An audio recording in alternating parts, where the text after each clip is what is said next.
Hello Virgo, welcome to Dove and Serpent Tarot. This is your weekly tarot forecast. Please like, comment, and subscribe to this channel, especially if this reading resonates with you. And you may want to check out the other videos that pertain to you for your sun, moon, or rising signs. That'll give you a much more holistic picture, a much more dynamic picture of what's going on this week. All right, and all of those videos are on the playlists and on the channel. I'm sure you can find them if you like. So, what does Virgo need to know for this week? Let's see. Well, we've got the Lovers card. I kind of knew this card was going to be showing up for you today, but let's lay out the rest of our Dove and Serpent spread. And that is going to include this confirmation card, bonus card, whatever we want to call it. We're not going to look at that until the very end, so stick around. And we're going to see if that might tie the reading together or give us the confirmation that we're looking for. Okay? So, we see some interesting things. A lot of air today. The first thing that we saw was this Lovers card. So I think that I'm probably just going to say the situation this week is all about your relationship, right? What does it mean to you? Is it the one? Is it important to you? What is going on here with this relationship, right? I see that I'm really feeling like you're in this relationship now. You're in a relationship that has a very deep commitment. It seems like it's a very serious relationship. I think there is a mixture of responsibilities and purpose and maybe finances and stuff kind of tied together. But I think you're wondering if this is your one, if this is your soulmate situation. Is this the perfect relationship for you, right? Is this the one you're supposed to be in? Right. I see you battling within yourself between this relationship and this hermit energy. Part of you wants to go and be alone and live on a mountaintop and wear a wool cloak in the snow in a cave. You know what I mean? It's that isolation. It's that wanting to not retreat, but kind of retire from things, from everything that this kind of a relationship entails, right? Both the good and the bad, the positive, the negative, the lofty and the mundane. Because this relationship is going to have both. And I say that because we see a lot of air, we see a lot of earth, right? We see some water and some major arcana, so that is a good thing too. But I think there's a lot of ups and downs. There's a lot of uncertainty, and there is this impulse in you to pull away and withdraw and kind of self-isolate a little bit and maybe be alone, maybe be single, or just be with yourself, turn inward, focus on that inner light, right? Focus on yourself and your own work. Well, how do you do that when you're in this committed relationship already? This, I want to say almost a marriage. If not a marriage, I don't see that there's a legally binding thing here because we don't see any adjustment or justice card, which would usually tell me that there is that deeper kind of maybe legal bond. We don't see that, but we do see that this is maybe a spiritual bond. Maybe this is your soulmate situation, but you're fighting this instinct to go be alone, to withdraw, to kind of retire from things, right? Well, let's move on and see if we can put this into a little bit of context and see what else might be going on. We've got the Ace of Cups in the recent past. So I think the issue with this whole thing is there is a lot of love in your life, in your relationship, in your situation this week. You're really feeling that, this was a really new and exciting and overwhelming and really satisfying love. There's a lot of affection there, a lot of passion.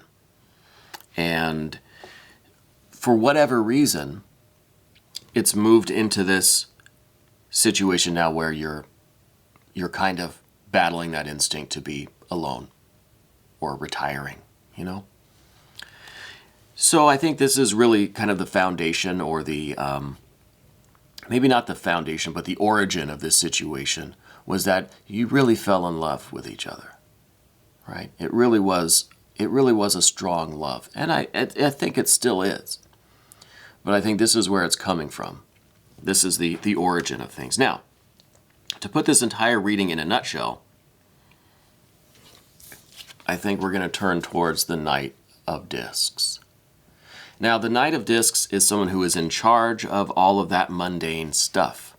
Someone who probably rules the household, makes the decisions for the finances, does the shopping, whatever. It's a very practical and pragmatic responsibility and authority that you have.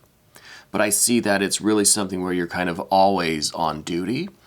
You see the Knight of Discs here. You know, he's on that horse. He's looking out to see what tasks or responsibilities he has to do next. And he's ready to move at any moment. So he's always ready to go. Now, we don't see the Queen of Discs here. Now, the Queen of Discs is more relaxed. She's sitting on the throne.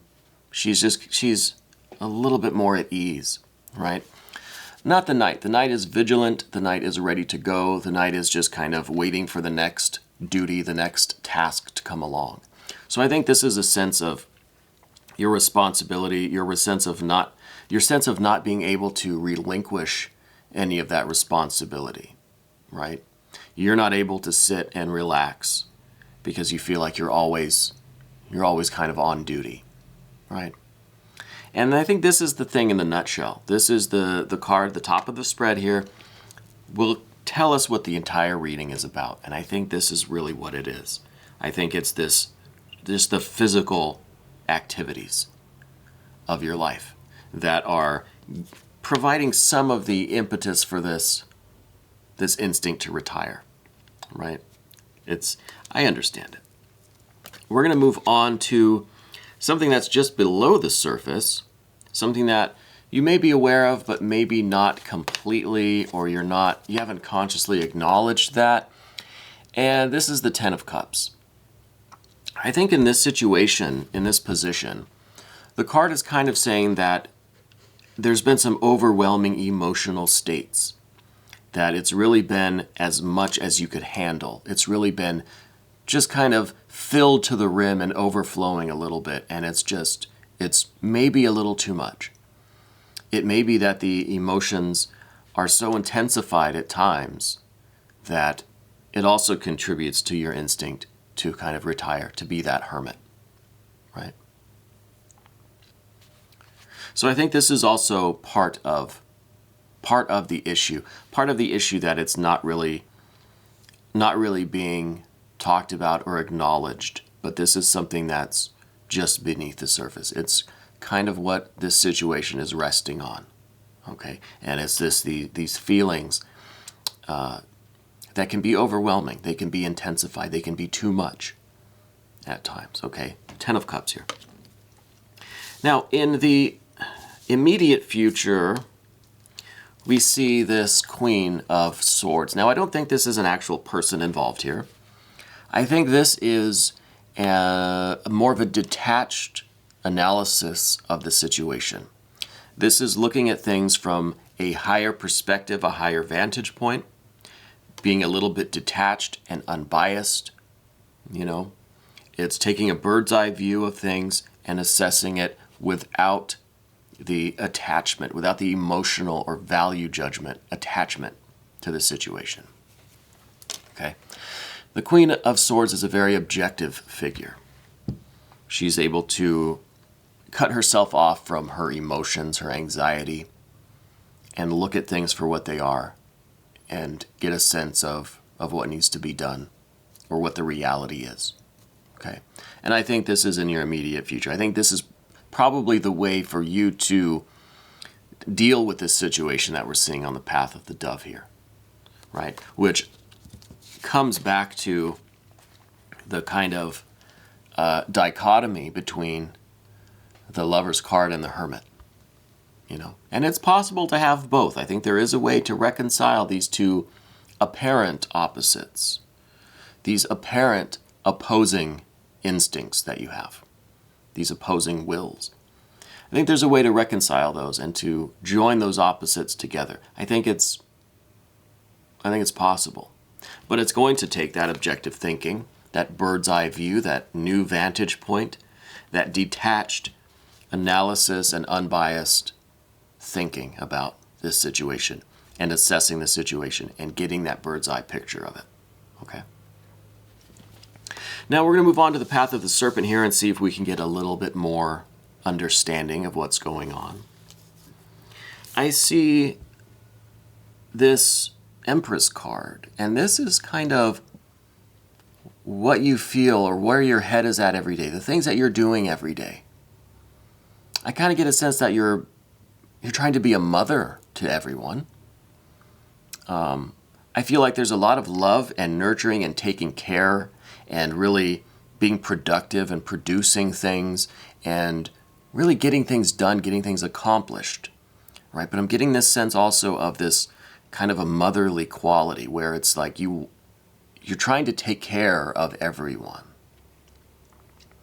And maybe there's a little bit of lack of taking care of yourself because you're so focused on taking care of everyone else. Or again, if you're in this relationship now, maybe that's kind of what some of this overwhelming emotion is about. Maybe that's what some of this feeling like you're always on duty kind of thing, this intense responsibility for the practical, pragmatic, the physical reality of things, right? That's contributing to this issue. It could have a lot to do with this Empress card, but this Empress card really does symbolize your compassion, your nurturing spirit, your desire your impulse to take care of everyone, right? To be the nurturer and the caretaker, the caregiver. And I think this can be overwhelming. I think this can lead to a little bit of neglect of that nurturing and that taking care of yourself, okay? So I think that might be a little bit of what's going on here. In terms of your relationship with the other person or with someone else involved here, we see this Prince of Swords. Now this, I think, is someone that might be kind of quick to anger or someone that takes things very personally, right? This is just, this is air upon air. This is a very intensely air kind of person that we have here. And I think that this might represent this other person involved in this situation. And their strong ability to reason and communicate and think logically, but they're not so adept at using their intuition or feeling things, right? In terms of this communication, it might just be kind of, A plus B equals C. And that's how it is every time. 2 plus 2 is 2 every time. So they don't understand, right? They don't understand the emotional or intuitive component of it. And they may just think, well, I've done the math, and this is what it adds up to, so what's the issue? I don't understand. So it could be a little bit of that they're just a little bit too logical about things. And they might be doing a little too much of this detached, kind of trying to be objective. But with all of this air, the Prince of Swords is air upon air. It's just too much. They're lost in that kind of cloud of thinking and logic and trying to be, reasonable. So this could be what's going on with this other person. The next card we have is the Ten of Discs. This is in the position of fears, worries, concerns. I think this is obvious that there are some kind of financial, monetary, or domestic concerns. If the money is joined together, how is the financial stress affecting the issue over here on the path of the dove? This apparent dichotomy between the Lovers and the Hermit. Is some of that because of this monetary worry, concern? The wealth that the two of you have together, is there some issue there that's causing some of this stress, causing some of this issue, this concern that we see over here? The future card, the projected outcome, is this Four of Swords. And this really, to me, is just saying that there's going to be a resolution to the conflict. Now, it could be the conflict between you and your person. It could be a resolution of the conflict within you, between the Lovers and the Hermit card, these two instincts that you have. So we'll have to see with this confirmation card what that might be indicating, what the resolution is really going to be about, where it's going to come from, what it's going to look like.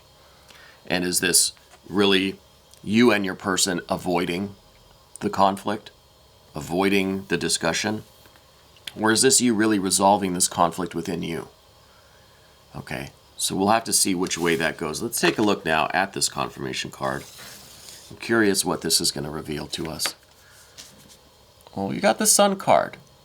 Okay, so this is still rather ambiguous. But I think in terms of a confirmation of the reading, a confirmation of this conflict resolution, or conflict avoidance, which one? I think ultimately the situation is going to be one of freedom, of warmth and love and radiance, a sense of identity, a sense of fulfilling yourself and all of your needs in the best way possible. And it could be that the Sun is the reconciler between the lovers and the Hermit. Okay? It could be that with this Sun, with this freedom, this identity, this warmth and love and radiance, you're going to be able to reconcile the Hermit and the lovers. And you're going to be able to, maybe to alternate between both, to have both. Because, there are these two figures at the bottom of the Sun card here, right? And these could be, one could be your instinct for the Lover's card, your instinct for the Hermit card. They're both receiving the love and warmth, right? But it's about resolving this in a detached, unbiased way, a reasonable way, a fair way, without the emotional component, without the upset and the overwhelming, the fighting, and really formulating a plan. And I think that you can illuminate with this Sun card both of these instincts in you. You can have this Lover's card, you can have this Hermit. It's just about, I think, carving out the space to do it. And using these swords, using this air energy to do that. Especially by way of this detachment, this objective thinking. And focus on the resolution. Don't focus on the feeling, focus on how do we resolve it. Right? What needs to happen in order for this Sun card to come out, for this freedom of expression, this freedom, this relaxation, this sense of freedom, right? This experience of being out in the open and being free. And I think then you can try to reconcile these two. Anyway, we're going to explore this a little bit more in the extended version. You can become a member to this channel by hitting the link in the description box. And this was your weekly tarot forecast on Dove and Serpent Tarot. Thank you.